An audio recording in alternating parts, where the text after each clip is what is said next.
Ilocos Sur. And I'd like to thank also the officers and members of the KBL, and that I'd like to thank all the members here and supporters who attended this very significant event. And I'd like to thank also the media for coming over and covering this event. The KBL has remained to be a very active political party, and as a matter of fact, up to now, the KBL is considered or recognized as one of the 6 dominant parties.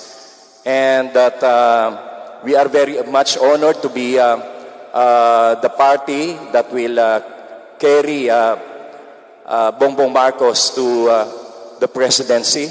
And I'd like to thank also the KBL for nominating me as a candidate for senator. Sa totoo lang, BBM now is the strongest candidate. This is a fact. And that this is the reason why the Aquinos and the Yellows are doing everything to discredit Bongbong Marcos with rehashed issues on martial law and the alleged stolen wealth. But they haven't realized that the Aquino-appointed, the Aquino-controlled Sandigan Bayan has dismissed all the ill-gotten cases against the Marcoses. Walang kahit isa lumusot, despite the fact that these Sandigan Bayan justices were appointed by the Aquinos, despite the fact that the Sandigan is controlled by the Aquinos, that dismissed lahat ng kaso. This only means that lahat ng sinasabi nilang mga kasinungalingan kay Presidente Marcos at sa pamilya nito ay pawang mga basura.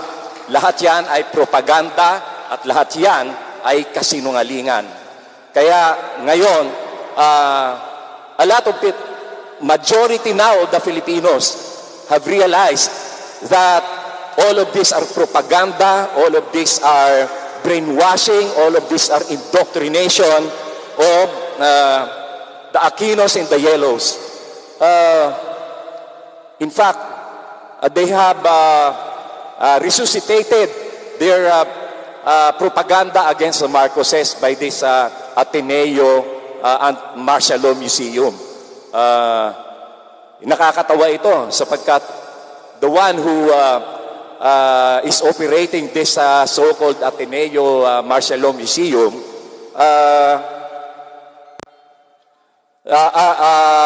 is someone who was not even born during the time of martial law. I am very much sure that this fellow is a communist and a scholar of National Democratic Front. The only reason why this martial law rehashed issues are being resuscitated is because the NDF, the Aquinos, and the Yellows are very afraid. They are now shivering that Bongbong Marcos is the strongest candidate. In a survey in Central Luzon done by congressmen, Bongbong landed with 27% survey score.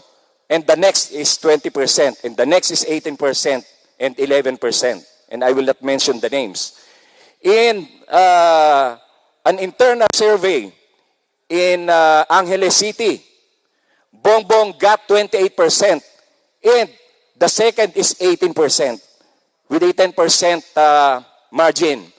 And even in the survey conducted by the Liberal Party, Bongbong came out number 1. Oh. Kaya takot na takot sila sapagkat ang mangyayari dyan, pagka nakaupo na si Bongbong Marcos, lahat ng kasinungalingan nila, all their narratives about the martial law, about the ill-gotten cases, about the human rights violations, all of this will be refuted, and all of this will be proven to be lies, propaganda, and indoctrination. You might wonder why the NDF and the Communist Party is still rehashing these issues. Ganito kasi yan. Ang mga NDF, sila ang nakikinabang sa bilyong pera na nakakalap ng NPA. Because the NPAs are extorting money from businessmen, from big corporations. And the ones that are benefiting from this are the members of NDF. Ito yung mga taong to, hindi sila yung nasa bundok. Hindi sila yung mga nandyan sa pakikipaglaban. Sila, ito yung mga komunistang professor sa UP, mga komunistang pare, at mga komunista na mga editor ng mga dyaryo. All of these people are benefiting from this continuous barrage against the Marcoses because they have to keep the revolution alive by keeping these NPAs so that they can continuously extort money from the businessmen and big corporations. Yan lang ang dahilan kung bakit nila laging pinapaulit-ulit itong issue dito sa martial law, itong issue sa mga Marcoses. Kasi pinagkakakitaan nila. You would wonder why some of the professors in UP who only teaches 2 or 3 subjects, how do they survive? Because they are getting money, because they are getting paid by the National Democratic Front. Also the same with this NUPL.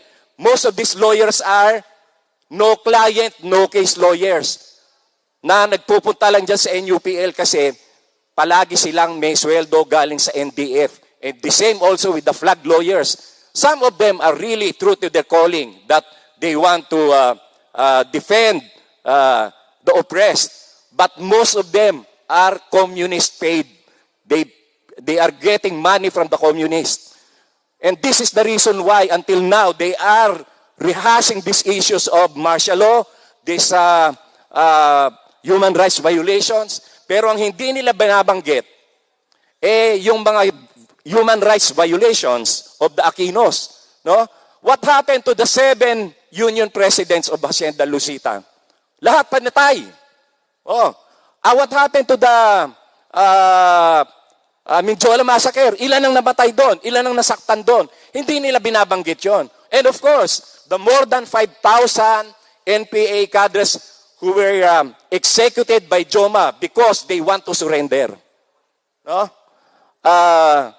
Nabuhay lamang ang NPAs na yan at yung mga martial law issues na yan dahil kasi they are so afraid na lahat ng kasinungalingan nila, lahat ng pag-i-indoctrinate nila, lahat ng pambi-brainwash nila sa mga taong bayan ay mapapatunayan na lahat yan ay kasinungalingan. In fact, if you will read the social media now, even the post of Bam Aquino, which I spell as B-U-M, even the post of Bam Aquino, lahat tinutuligsa, lahat kinukontra siya na sinasabi na mas maganda pa ang buhay natin noong martial law. And these people who are, itong merong isang nag-TikTok na isang mataba na pangit na babae na ang sinasabi niya ay yung marami raw inutang during the time of Marcos dahil daw doon sa mga infrastruktura. What would life be? Can I ask you now, what would life be kung walang South Luzon Expressway, kung walang North Luzon Expressway, kung walang mga proyekto na kagaya ng Heart Center, na RITM, Lung Center, kung ano pa, National Kidney Institute, na lahat ay naging sagot sa kasagot sa problema ng pandemic. Kung wala yung mga yan, ano buhay natin ngayon? Kung pupunta ka ng Baguio, maglalakad ka? Kung pupunta ka ng Batangas, maglalakad ka? Ganun ba? Yun kasi ang isip ng mga Aquino. No? If you will notice, lahat ng proyekto ni Marcos noon ay isinantabi. Hindi itinuloy. And that is the reason why we are so lagging behind compared to other Asian countries. Unang-unang nagkaroon ng Pilipinas ng light rail transit, yung LRT-1. At natapos yun noong 1992 at dapat ang lahat ng mga 7 routes of LRT ay dapat ay by 1995 or 1996 ay natapos na. Ano naging sanhi niyan? Katakot-takot na traffic. Because Cory Aquino scrapped all the LRT projects, anong nangyari? Lahat ng tao over the years nagbilihan ng kotse. Wala namang bagong kalsada. So ang nangyari, nagka-traffic. Kasalanan yan ng Aquino administration. Ang Bataan Nuclear Power Plant, kung naituloy yon, 600 megawatts of very cheap source of energy. Kung natuloy yon, di sana hindi nagka-brownout. Sana hindi umalis, hindi nagsipagsara ang mga factories dito, yung mga multinational companies, hindi sana nagsipagsara dito sa Pilipinas. Milyon-milyong Pilipino ang nawalan ng trabaho dahil sa mga pulisiya ng mga dilawan, lalo na ni Cory at ni Noynoy Aquino at ni FDR. Ang nangyari dito, naging backward ang pag-unlad ng Pilipinas. Sa halip na tayo ay sumulong papataas, tayo ay naging backward dahil sa mga Aquinos. Kaya ngayon, takot na takot sila na manalo si Bongbong Marcos sapagkat ang pagkapanalo ni Bongbong Marcos ay isang katotohanan na lahat ng mga sinabi ng indoctrination, propaganda at kasinungalingan ng mga Aquino ay mabubunyag. No? Ako ay nagpapasalamat sa pag-nominate sa akin ng KBL. Isang malaking karangalan ito para sa akin at ako ay nangangako na kung ako ay maihalal na senador, ang isa sa unang-una kong gagawin ay magpo-propose ako ng constitutional amendment na ang termino dapat ng senador, isa lang. Hindi yung kagaya ni Drilon, 24 years na nasa Senado, nilumot. Ginawang negosyo, ginawang hanap buhay ang pagiging senador. No? Marami dyan, 18 years, 16 years. Kung talagang ikaw matalino ka, lalo pa kung abogado na kagaya ni Drilon, kagaya ni Pangilinan, no? Kung talagang matalino kayo, sa loob ng 6 na taon, marami kayong legislation na magagawa na makabuluhan. Naka 24 years ka, nandiyan ka pa rin. Ano na itulong nyo sa bayan? Wala. At papalitan dapat ang Constitution ay magkaroon ng direct foreign investment. Yung 1987 Constitution ni Cory Aquino, it was just a protection of the oligarchs. Protection ng oligarchs lang yan. Dapat kung nagkaroon tayo ng foreign direct investment, dapat ay mas maunlad tayo. Look at Hong Kong. Look at Singapore. Do they mind that foreign investors are on their lands? Hindi. And actually, ang laki ng agwat nila sa atin. Kasi they allow foreign investment. And dapat, ang isa pang pagbabago sa Constitution that I will propose is the one slate of President and Vice President. Dapat ang President at Vice President, isang ticket lang. The vote for the President should be a vote also for the Vice President. Para hindi kagaya ng nangyayari dito. Ang Vice President ay bangayan ng bangayan at wala na ginawa kundi siraan yung ginagawa ng administrasyon kasi gustong magpabida. And another legislation that I will propose is the lowering of the electricity or energy. Paano natin pwedeng gawin yan? Sa ngayon, tututulan talaga yan ng mga oligarko. Pero there is a formula for this that everybody will be happy. The citizen will enjoy a lower rate of electricity and at the same time, the oligarchs will be happy with the return of investment. By putting a cap and putting a limit on the revenues that they can get, on the profit that they can get. Ang ayaw lang naman nila, yung total ay tanggalin mo. Pero kung yan, ay bibigyan mo ng magandang compromise yan, we can do it. Sa ngayon, ang nangyayari, the Filipinos are the modern slaves. We are the modern slaves for working hard only to pay for the basic utilities like electricity, water, toll gate, gasoline. Lahat yan nagmahal, kagagawan ng mga dilaw.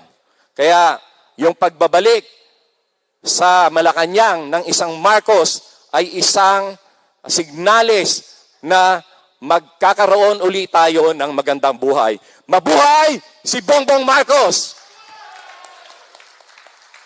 Mabuhay ang KBL! Maraming salamat.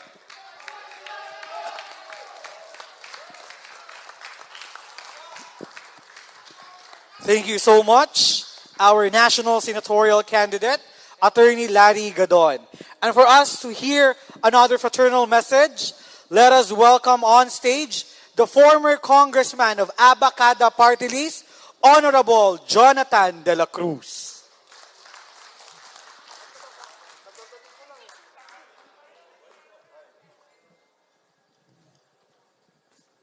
Kadadating ko lang eh. Magandang umaga po sa atin lahat. Okay po ba tayo? Isang palakpak nga para kay Senator Larry Gadon. At saka siyempre sa ating napupusuan at ang susunod na presidente ng Pilipinas, walang iba kundi si Bongbong Marcos. Maraming salamat po at tayo lahat nakarating dito magmula sa iba't ibang mga rehiyon, probinsya at mga bayan ng Pilipinas.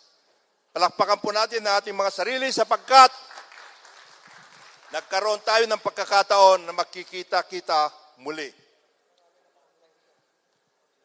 Marami rin pala ng online na mga galing sa iba't iba ring mga probinsya at saka sa overseas. Marami tayong mga kasama na mga kasama sa OFW at saka mga overseas Filipinos. Maraming salamat po sa inyo at magandang umaga dito sa mga nandito sa zone na ito, dito sa Pilipinas at saka sa Asia at saka magandang gabi siguro sa Amerika. Kaya palakpakan po natin ang ating mga kasama.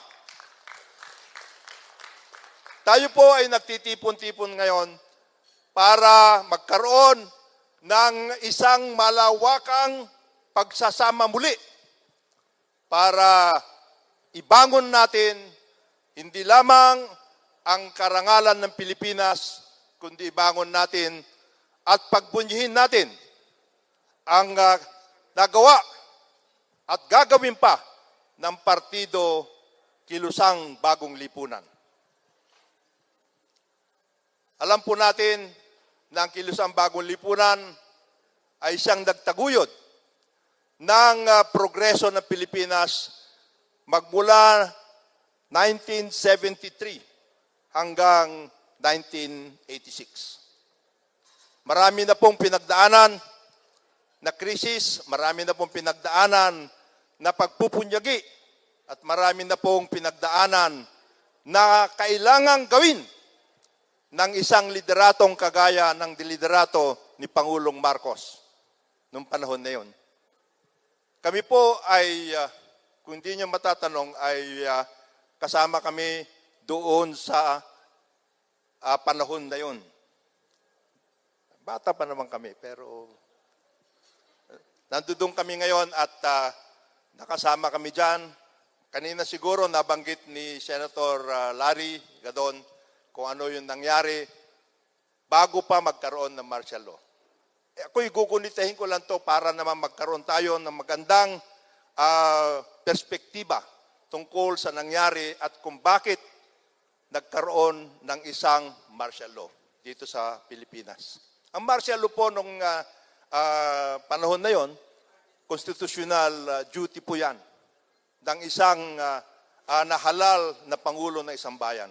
Bakit ko po sinasabi yan? Sapagkat ang kailangan ng isang pangulo ay patatagin at kailangan ayusin ang kanyang estado.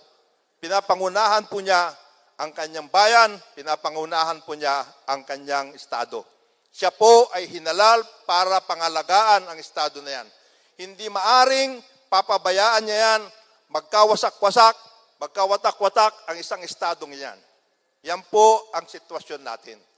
Bago po magkaroon ng martial law, 1969, kung natatandaan ninyo, nagkaroon ng re-election si Pangulong Marcos. Siya po ang kauna-unahang presidente ng Pilipinas na na-re-elect.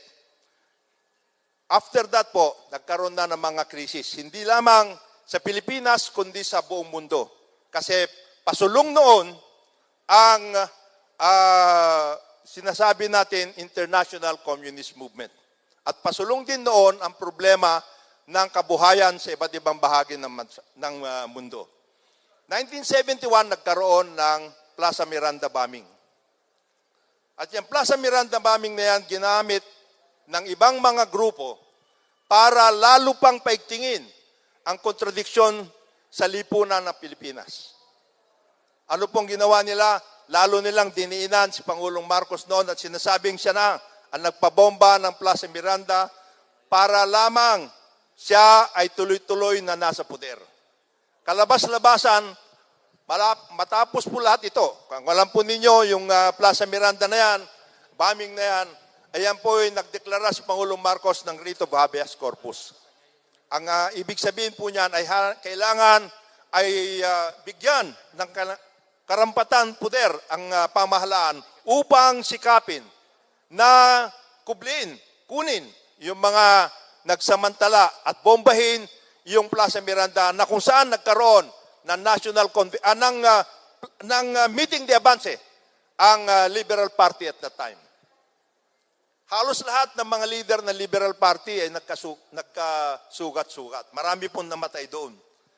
At isa nga po doon sa napakatindi ang sugat ay walang iba kundi si dating Senate President Jubito Salonga. So ang akala ng lahat, at yun naman ang pinangalandakan ng mga may-ari ng mga malalaking establishmento at may-ari ng malalaking mga newspapers noon na si Pangulong Marcos ang nagpakana nung bomba na yon. Kalabas-labasan, matapos ang mga maraming dekada, si dating Senate President Jubito Salonga mismo ang nagsabi na sa kanilang pagtingin at sa kanilang mismong pagsasaliksik, ang nagpakulupo ng Plaza Miranda bombing ay ang Communist Party of the Philippines. Pero, ginawan po nila na istorya ni si Pangulong Marcos ang gumawa nun. Kaya, nagkaroon ng sunod-sunod na yon, at sunod-sunod na demonstrasyon, lahat, etc. Ang estilo nun ay papabagsakin ang nakatayong gobyerno ng Pilipinas na pinangungunahan noon ng Pangulong Ferdinand Marcos. Kaya po nagkaroon ng pag-iisip ang Pangulong Marcos noon at inisip niya kung papayagan niya na tuloy-tuloy yung ganon na mangyayari sa Pilipinas, babagsak ang Pilipinas. Meron po tayong communist insurgency, meron po tayong secessionist movement sa Mindanao, at meron criminal activities at siyempre ang mga oligarko at that time ay talagang gusto na nilang pabagsakin si Pangulong Marcos. Kaya bilang presidente, ang kanyang responsibilidad, ang kanyang mandato ay kailangan patatagin niya ang Pilipinas at kailangan salbahin niya ang Pilipinas sa pagkawatak-watak. Yan po ang istorya bago nagkaroon ng martial law. Ngayon, marami po nagsasabi kanina, binabanggit ni Senator Gadon tungkol dito sa nangyari na may mga human rights violations, etc., etc. Tayo po ay nalulungkot. Nalulungkot po tayo sapagkat nagkaroon ng ganyan na mga nangyari. Pero isipin po natin, gera po yun eh. Gera po yun. Lahat ng mga sumali doon, alam nila sa kanilang isip na sila'y sumasali sa isang bakbakan, sa isang gera. Kami po ay naging mga aktivista rin noon. Sumali po kami, nais po natin, maganda po ang layunin ng mga aktivista rin noon. Ang gusto natin, baguhin natin ang Pilipinas, ayusin natin ang ating bayan, wakasan natin ang pagmamalupit ng mga lugar ko at saka yung mga naghaharing uri at ayusin natin ang ating kabuhayan bilang isang bansang matatag at matiwasay. Nagkataon na napasukan po yan ng marami ng mga ideolohiya, kasama na po yun, ideolohiya ng komunismo. At that time, hirap na hirap po ang buong mundo kasi nagkakaroon na ng domino effect dito sa Asia mismo. At pati ang Amerika ay inayunan ang pagdedeklara ni Pangulong Marcos ng martial law sapagkat natatakot sila na ang Pilipinas ay magiging isa sa mga maapektuhan ng domino ng pagsulong ng komunismo sa buong mundo. Gaya ng binanggit ko, marami po namatay, marami po nagkaroon ng problema, kahit nalulungkot po tayo. We share the sadness of families and friends who were caught in the battles. Hindi lang po sa mga aktivista, hindi lang po doon sa mga sumali sa NPA halimbawa, kundi pati yung mga sundalo. Marami rin naman pong sundalo, marami pong sibilyan ang namatay doon. At tayo po ay, gaya ng binanggit ko, nalulungkot na nangyari yon. Kaya lang ang bayan natin at that time, kailangan sakipin natin sa problema na yan. Kaya nagkaroon ng ganyan martial law. Pero, hindi lang po yung istorya ng martial law. Bagamat tayo po ay nalulungkot, bagamat tayo po ay nanghihinayang na nagkaroon pa ng ganyang bakbakan, ang martial law rin po nagdala sa atin ng kaayusan. Nagkaroon ng disiplina ang bayan. Nagkaroon po ng maayos na economic activities. Gaya ng binanggit kanina ni Larry, ni Senator Gadon, nagkaroon po ng napakarami na immediately mag-aayos ng isang bayan sapagkat ang nais po nun ni Pangulong Marcos ay magkaroon ng isang bayan na disiplinado, matiwasay, at makahulugan ang pamumuhay ng ating mga kababayan. Ano po yung mga ginawa niya? Energy Development Plan, yung pag-aayos po ng ating infrastruktura, pag-aayos po ng ating agrikultura, pag-aayos po ng ating edukasyon, pag-aayos po ng ating kultura mismo, pag-aayos po ng ating pakikipaisa sa ating mga karatig bansa. Napakarami pong mga inisyatiba ang ginawa ni Pangulong Marcos. Kasama na po yan yung pagkakaroon ng pagbabalangkas ng pakikipag-isa at pakikipag-naig, hindi lamang sa ating mga tradisyonal na mga kasama, kagaya ng Estados Unidos at saka mga European nations, kundi tayo, si Pangulong Marcos din po nagumpisa para magkaroon tayo ng relasyon sa China, para magkaroon tayo ng relasyon sa Russia, para magkaroon tayo ng relasyon sa iba't ibang bansa sapagkat ang kanyang tinatahak noon ay isang foreign policy na makakasama ng buong mundo ang Pilipinas at makakasama tayo bilang isang matatag at mahusay na bayan sa community of nations na sinasabi natin. Gaya ng binanggit natin, nangyari na po yan. Nangyari na po yan, nagkaroon na 1986 na EDSA at lahat. At yan po, nagkaroon po ng panibagong naratibo yon. At ang ginagawa ngayon ng ating grupuhan, ng mga nakaintindi kung anong nangyari nung panahon na yon at saka yung nais umintindi sa sitwasyon noon at nais na magkaroon ng panibagong lakas ang Pilipinas, ay ito na nga po ang ating ginagawa ngayon. Kaya itong bagong KBL na convention natin ngayon ay nakikita ko hindi lamang mga kagaya namin na mga 70s na siguro yung iba dito, pero ang karamihan na nandito ay mga kabataan na naghahanap ng isang paraan, ng isang liderato na magkakaroon ng pagbabago, panibagong lakas ang ating bayan. Yan po natin, matusubukan ang ating mga grupo dito sa leksyon na nakukuha natin at makukuha pa natin sa ating kasaysayan, magbabagong liwayway, magkakaroon ng bagong liwanag ang ating buhay dito sa ating bayan. Bakit ko po nasabi yan? Sapagkat ang nakikita ko dito ngayon at siguradong yung mga nandiyan sa overseas pati at saka yung mga iba nasa ibang bahagi ng ating bayan, puro mga kabataan na ito. Yung sinasabi nilang mga millennials, kami ay mga, hindi ko alam kung anong matatawag sa amin, pero kasama pa rin naman kami. Sinasabi nga, ayan, marami natin sinasabi, pwede kaming mga young at heart, di ba? Pwedeng ganon. Pero ang nais ko pong bangkitin, ay nakikita natin ng ating bayan ay napupunta ulit sa isang napakalaking pagsubok. Nasa pandemya po tayo ngayon. At nakikita natin ang leksyon na nakuha natin sa mga krisis na pinagdaanan ng ating bayan. Kaya nga po sinasabi natin, base sa mga leksyon na yan, base sa mga nakita natin, at base na rin sa matatag na liderato ng ating magiging presidente ng Pilipinas, makikita natin na magkakaroon tayo ng bukang liwayway sa ating bayan. Ano po ang nais kong mangbagit? Ito po yan. Si Senator Marcos, 8 years old po yan, pumasok sa Malacanang nung pumasok si Pangulong Marcos, 1965. 64 years old na po siya. Kung titignan natin, parang ano lang to, 35. Nakita naman natin sa kagapuhan na lang, halos pareho na lang sila ni Larry.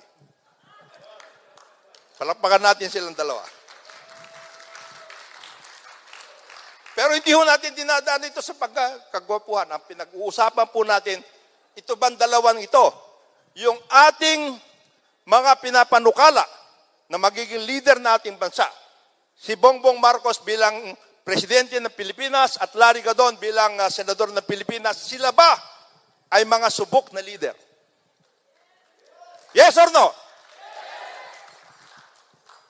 Kaya mababanggit po natin, ang KBL sa ngayon, ang kilusang bagong lipunan ay ang mga leader nito, kagaya ninyo, kagaya ng ating pinapanukalang maging presidente at senador ng Pilipinas, ay subok sa krisis. Kaya mababanggit po natin, ang magiging Pangulo natin ay hindi lamang nagdaan sa krisis, subok sa krisis. Bakit po sinasabing subok sa krisis? Sapagkat sa ilalim, sa gitna ng lahat ng mga pagbabatikos sa kanila, sa gitna ng lahat ng pagbabatikos sa ginawa ng kanyang ama, sa ginawa ng kanyang ina, sa ginawa ng kanilang pamilya, ay matatag pa rin siya at matibay. At hanggang ngayon nagdadala ng pagiging leader na magbibigay liwanag sa lahat ng pwede nating gawin na maganda para sa ating bayan. Siya po ay isang leader na subok sa krisis, naging ano po siya, naging gobernador, naging representante, naging senador, naging envoy. Siya po ay pinadala ng Pangulong Marcos sa iba't ibang mga bayan upang ipamahagi ang pagkikiisa ng Pilipinas sa mga bayan na yon. Siya po ay subok. Subok po siya sa krisis, subok po siya na leader, at alam niya ang pwede niyang gawin. Nagdaan na po siya dyan. At bakit tayo nandito? Nandito po tayo sapagkat nais natin ipahatid sa Kanya na naniniwala tayo na sa Kanyang liderato magkakaroon ng makabagong Pilipinas, isang pagbabago na makatao.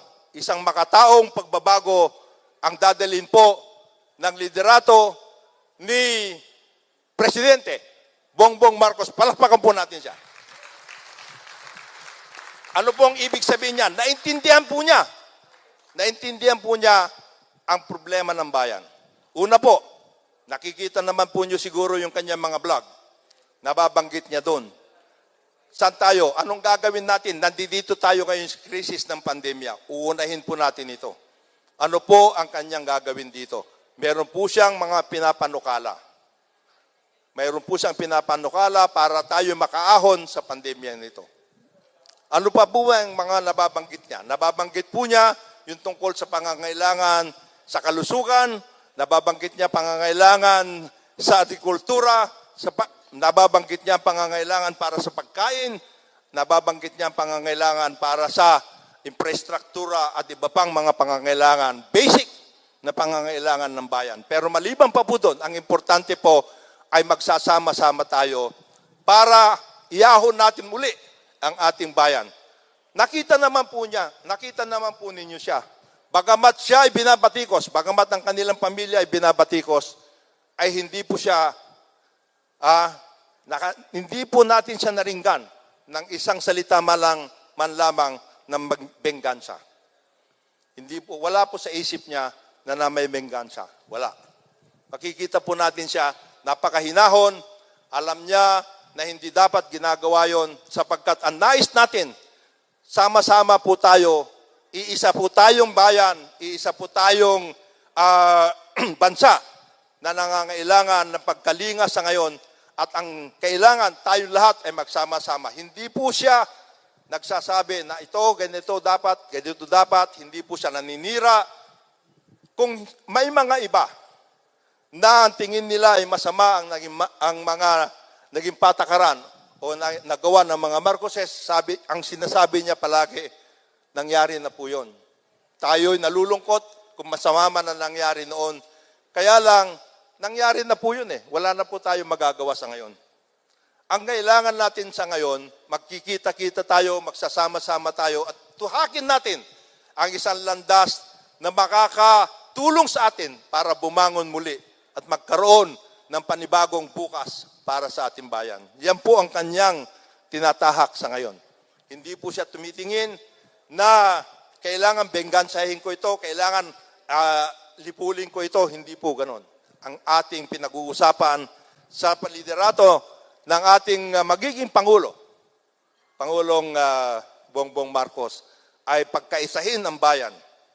Lahat ng mga naging problema ng ating bayan, kung sila man ay nagkamali, nagkaroon man ng mga problema dati, ay leksyon po ang ating pag-uusapan. Anong leksyon natin dito? Para hindi na natin maulit yung mga pagkakamali kung mayroon man at para ang ating panibagong ayusin at ang ating pag-ibayuhin ay yung mga magagandang nangyari sa ating bayan sapagkat sa ngayon, ang kailangan po natin ay isang bayan nagkakaisa, isang bayan magkakaroon na panibagong bukas at isang bayan na magkakaroon ng pagbabago at pag-unlad na makatao para sa ating mga kababayan.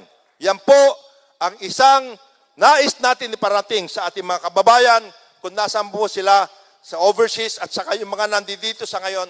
Kung maaari po, kayo naman po ibabalik sa inyong mga lugar, sa inyong mga probinsya, sa inyong mga bayan. Yan po ang ating sana ay maipahatid sa ating mga kababayan. Isang matatag na liderato, isang lideratong subok sa krisis, isang lideratong hindi mapagbenggansa, isang lideratong naghahanap ng pagkakataon para mapag-isa ang ating bayan at isang lideratong naghahanap ng pagkakaisa para sa atin lahat, para tayo ay bumangon sa ating mga problema, sa ating mga kinasadlakan, sa pandemya ang ating hinaharap sa ngayon, sa krisis na hinaharap natin ngayon para magkaroon ng isang makataong pagbabago at pagunlad sa ating bayan. Yan lang po ang aking masasabi sa inyo at sana po ito ang ating pagkakataon para ipakita na ang KBL, ang bagong kilusang bagong lipunan ay isang kilusan na makataong kilusan, makabayan na kilusan. Ang sinasabi nga po natin, BBM, ang sinasabi natin palagi, isang bandila, isang bansa para sa ating mga mamayan. Yan po ang BBM, isang bandila para sa ating bayan, isang bansa para sa ating bayan, at isang mamamayan na nagkakaisa para sa hinaharap na mga pagkakataon. Yan po ang masasabi ko at nagpapasalamat po ako. Binigyan niyo ako ng pagkakataon na makapanaig sa inyo. Tuloy-tuloy po natin dito sapagkat umpisa pa lang po ito. Tayo lang po ay ating pinaparating sa ating magiging presidente, sa ating magiging senador. Pinaparating natin ang taus-puso natin pakikisa sa kanila na sana harapin natin ang bukas na nagkakaisa, harapin natin ang bukas ng matatag, disiplinado, para mapanalo ang ating mga kandidato, hindi lamang ang ating mga kandidato, kundi ang ating mga pinagpipitagan, pinag-aayos na programa ng bayan para sa hinaharap natin lahat, para sa isang matiwasay, disiplinado, at makahulugang bukas para sa ating mamamayan. Maraming salamat po sa inyo. Tuloy-tuloy po natin ito at sana pagpalain po tayo ng may kapal. Maraming salamat po.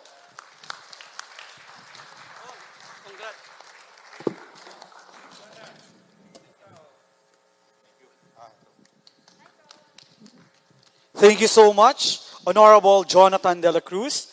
And this time, we will still be hearing an inspiration message coming from the National Director of Kalinga Party List, Sir Loreto Cabantog.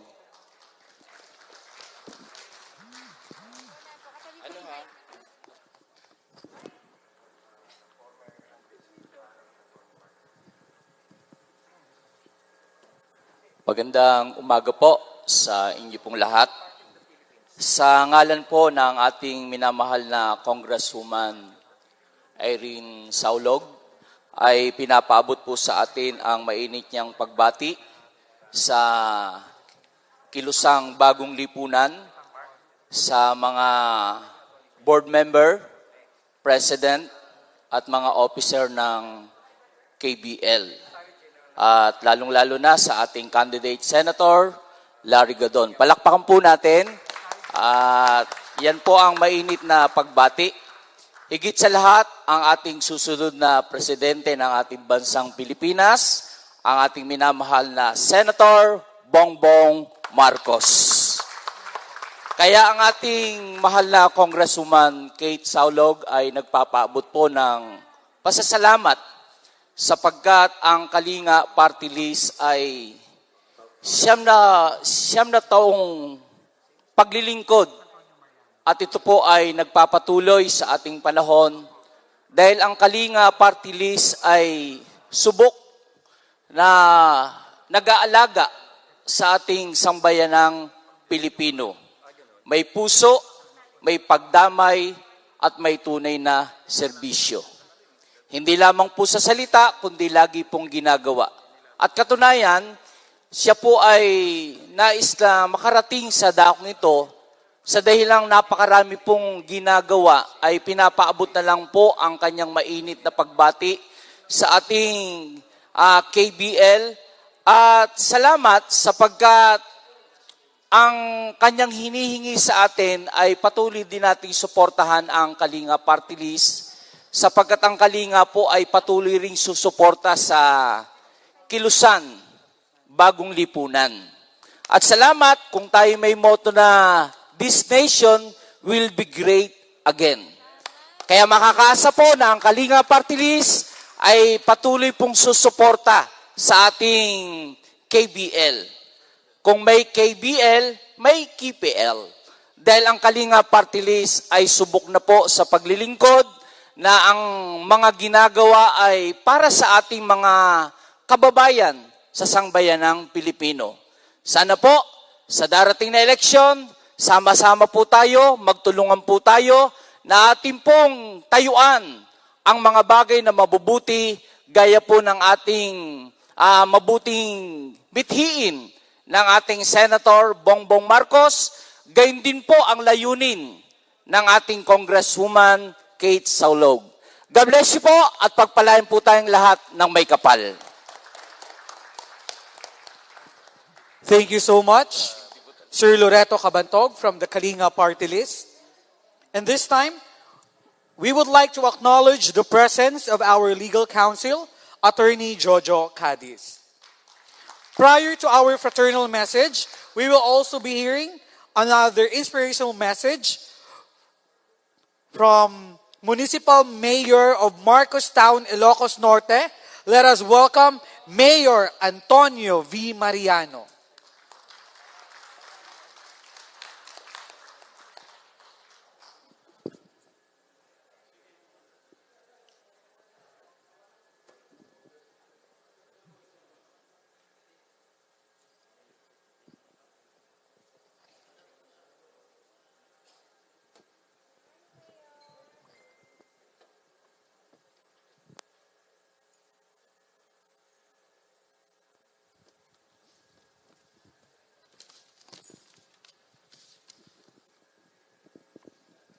Good morning sa ating lahat and congratulations to the new officers of the Kilusang Bagong Lipunan.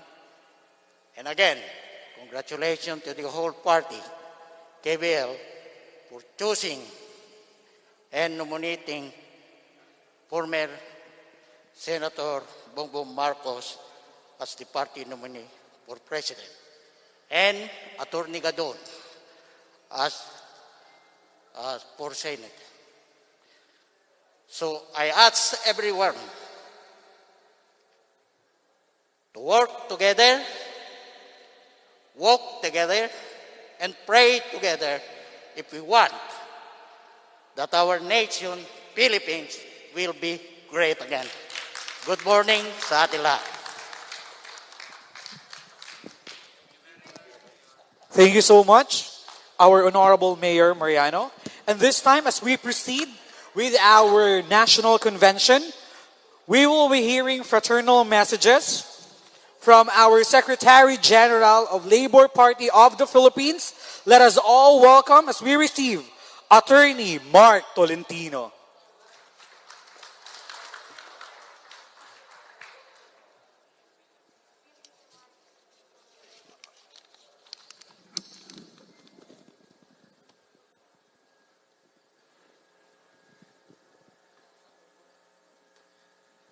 Good morning to Congressman Jonat and sa lahat po ng mga members ng KBL, to our Senator Larry Gadon, and to our President-to-be, the next President of the Republic of the Philippines, Senator Bongbong Marcos. By the way, in behalf of the Labor Party of the Philippines, by the way, that is the 5th biggest party of the Philippines. Nandito po kami to express our support and to join with KBL for the support of Bongbong Marcos for President and Senator Larry Gadon for Senator of the Republic of the Philippines. Hindi lang yan. Not only the Labor Party of the Philippines, but also yung lakas manggagawa ng Pilipinas will also support Senator Bongbong Marcos for President and of course, Senator Larry Gadon for Senator of the Republic of the Philippines. Hindi lang yan, meron pa. Yung aking party list, yung Aasenso party list, nanalo noong 2016, hindi po napalad noong 2019, and hopefully, with the support of Labor Party, with the support of KBL, with the support of Bongbong Marcos and Senator Larry Gadon, Aasenso Party List will also support BBM for President of the Philippines and Senator Larry Gadon. Why Bongbong Marcos? Why Larry Gadon? And why Bongbong Marcos ang aming suportahan for President of the Philippines? First, nakita po namin yung pagmamahal niya sa bansang Pilipinas. Nakita namin na siya yung karapat-dapat maging presidente ng Pilipinas. He looks very presidentiable, and I'm sure through Senator Bongbong Marcos, this nation will be great again. Thank you and good morning.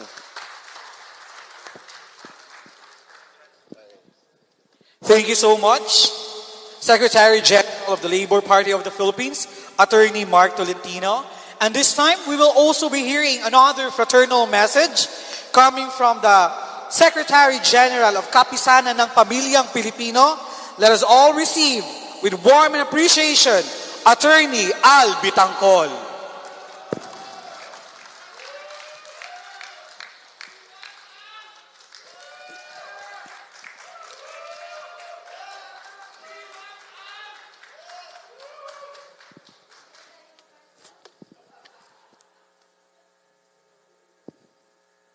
A pleasant and a warm morning to all our fellow advocates and believers that this nation will be great again. Isang magandang umaga sa ating mga kasama na naniniwala na ang bansang ito ay magiging dakilang muli.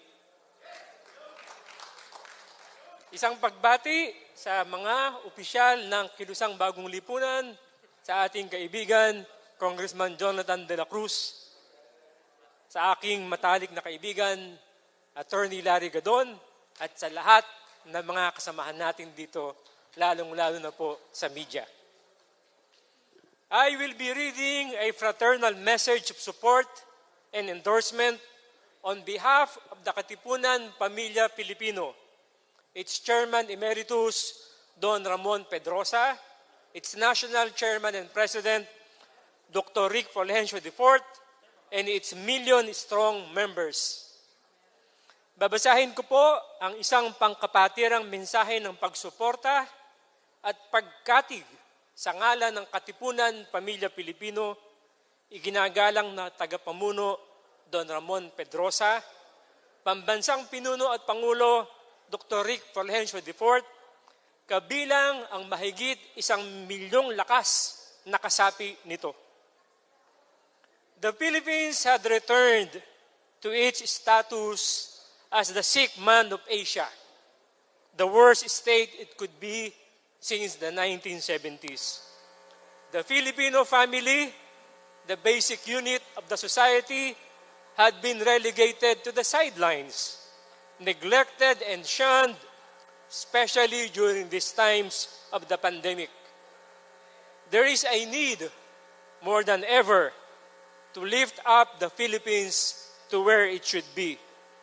There is a need to make this nation great again.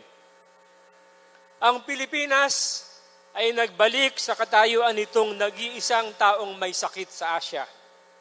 Pinakamalubhang antas magmula noong dekada 70. Ang pamilyang Pilipino, ang pangunahing bahagi ng lipunan, ay natapon sa isang tabi na pabayaan at kinaligtaan, lalong-lalo na nitong panahon ng pandemya. Ngayon, higit sa lahat, ay kailangang itaas ang ating Pilipinas kung saan ito nararapat.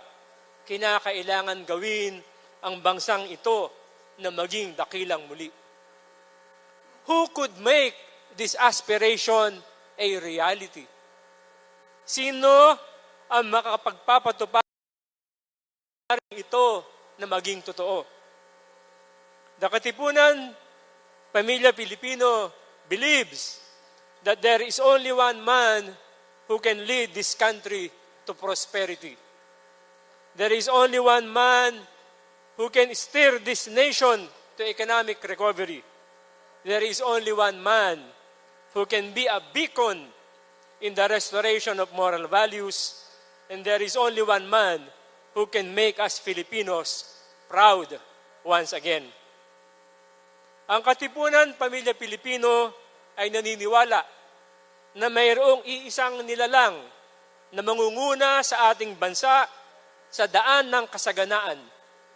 Iisa lamang ang taong magpapatnubay sa pagbawi ng ating pangkabuhayan. Nag-iisa lang ang magsisilbing ilaw upang manumbalik ang pagpapahalagang moral. Iisa lamang ang pinunong gagawing ang mga Pilipino ay maipagmamalaking muli. There can only be one man. And this man is none other than Ferdinand Bongbong Marcos. Iisa lamang ang maaaring gumawa ng lahat ng ito. Walang iba kung hindi si Ferdinand Bongbong Marcos. We join the Kilusang Bagong Lipunan in proclaiming the candidacy of Bongbong Marcos as the next President of the Republic of the Philippines. With the blessings of Almighty God, this nation will be great again. Nakikiisa kami sa Kilusang Bagong Lipunan sa pagpapahayag ng kandidatura ni Bongbong Marcos bilang susunod na Pangulo ng Republika ng Pilipinas.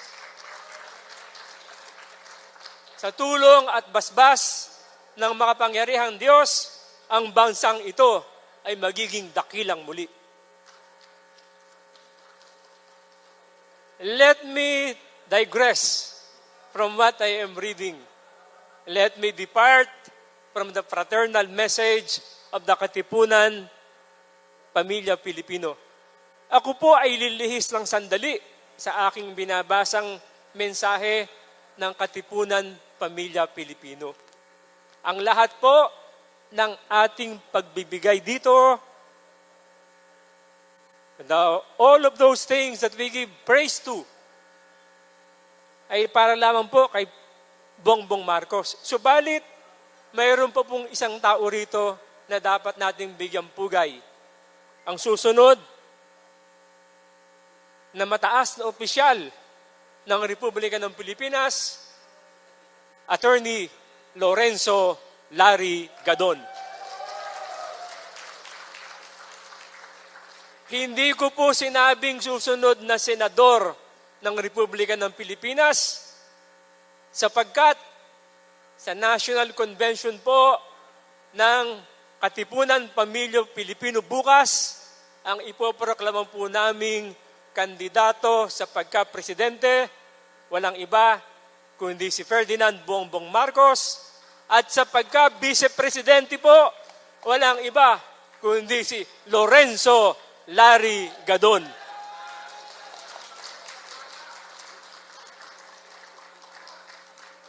Mabuhay po tayong lahat. Mabuhay ang Pilipinas. Maraming salamat po.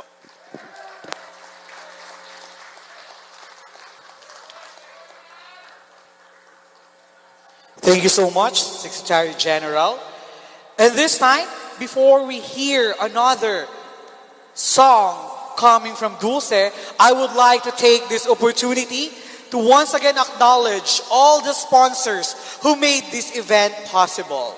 We would like to thank the Infinix Horizon International under the leadership of Sir Joel Sison and Sir Romy Benavides. Thank you so much. In cooperation with the Kalinga Party List under the leadership of Congresswoman Irene Kate Saulog.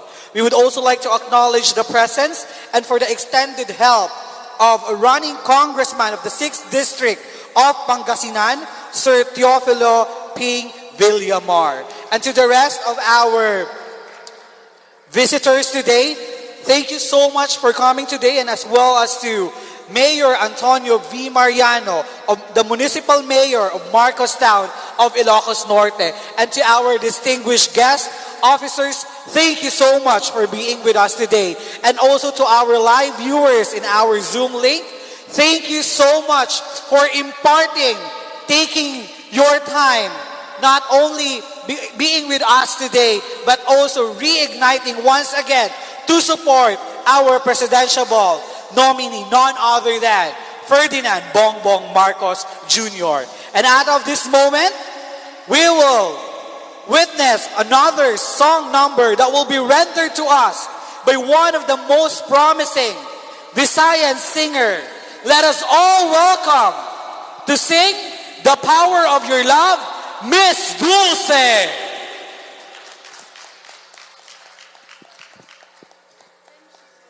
Salamat po. Pero saan ako promising? Luma na po ako. Sige, darling. Sana yung ating tugtog. Yes, those who hope in the Lord will renew their strength. They will soar on wings like eagles. They will run and not grow weary.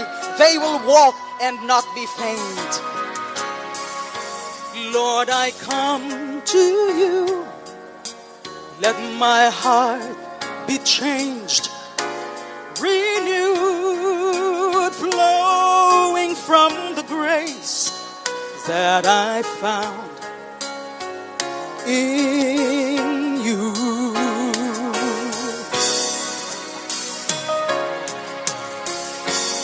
Lord, I've come to know the weaknesses I see in me will be stripped away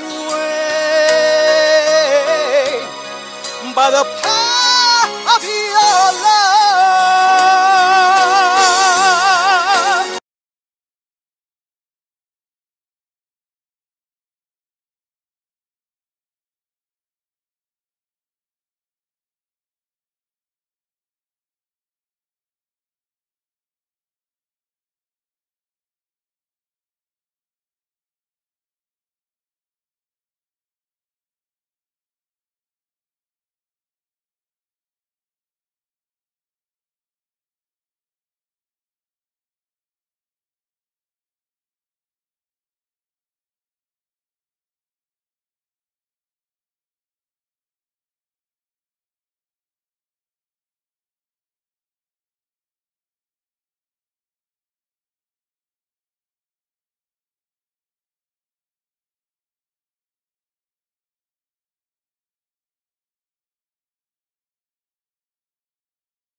the Lord. Hallelujah. Thank you so much, Miss Dulce, for the very wonderful spirit-filled singing of the power of your love. And before we're going to move to our closing remarks this morning, I would like to take this opportunity to thank all the television networks, radio stations, and Manila and newspapers, SMNI, DZAR, DWIZ, ABS-CBN, PTV4, TV5, Net25, UNTV, DZRH, RMN, PNA Benjamin Pulta, Manila Bulletin Ben Rosario, Manila Times, Manila Standards, National Press Club Paul Gutierrez, Benedict Abaygar, Filipino Mirror, Radio Pilipinas RP1, Agila News, DWLL, Saksi Tabloid, People's Tonight, People's Journal, Daily Tribune, Rappler, and CNN Rex Remesio. Thank you so much for covering the KPL Party National Convention. And this time, as we move forward to our closing remarks, let us all welcome on stage once again. But prior to that, we would also like to thank our media friends who are with us this morning. Cynthia Gabinay of Maharlika News Channel, MJ Balaguer of REMG Online, Rowena Banihit of Maharlika News Tabloid, Michael Balaguer of JaryongTagalog.net, Neri Discasota of Resbac News, Alfie Directo of Pinoy Sport, Benedict Abaygar of Filipino Mirror, and Irar Ular of Detallado of DWSS. Thank you so much for being with us this morning. And before we proceed, once again, let's all receive with warmth and appreciation our national senatorial candidate for his closing remarks, none other than Attorney Lorenzo Larry Gadon. Thank you. Thank you so much. Once again, I'd like to thank you for coming in this very important and significant event. And I'd like to thank also KBL, Honorable Efren Rafanan, our President, and our officers like Attorney Julius Magno and si Attorney Phil, ICC General Phil Villamar, who is our candidate for Congressman in Pangasinan 6th District, and si Mike David, who was very active in the KBL and in fact in one of the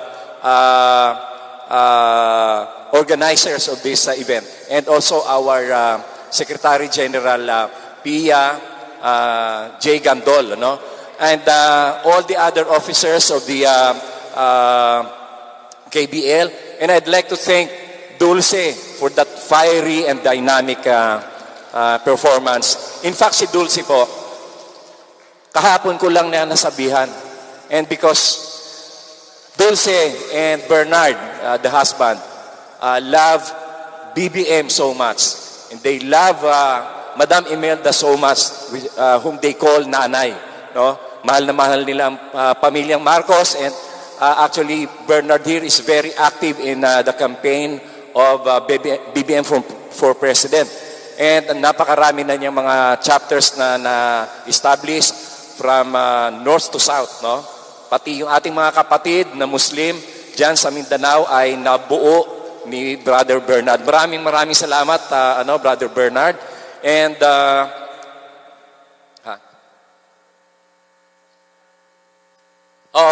of course, we would like to thank also Kalinga, yung party list na subok sa pag-alaga, pagdamay at serbisyo. Mabuhay kayo, Kalinga. At maraming salamat sa inyong pagtulong dito sa event na ito. And as I have said, napakarami ngayon ng mga kakampi at kaalyado ni BBM at ng KBL. As a matter of fact, Attorney Al Vitangcol, the Secretary General of Kapisanan ng Pamilyang Pilipino, kilala nyo naman siya. He is the former General Manager of MRT, who was made a sacrificial lamb by the Aquinos and the Aquino administration.